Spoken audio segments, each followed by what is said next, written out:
piling mo ang gabi hinaan. Magluluto po tayo ng isda. For dinner to guys, mga kapatid.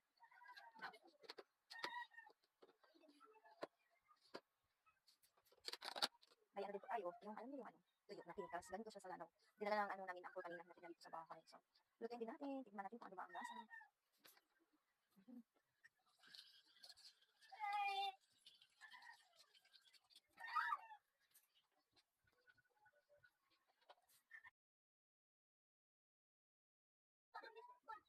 So yummy, meat for you. Hey. No, ano? No rice? I thought we have. Okay. Love you. Meow, meow, meow. Yan mga kapatid, naluto na din ang ating isda. At kayo ba, kumain na ba?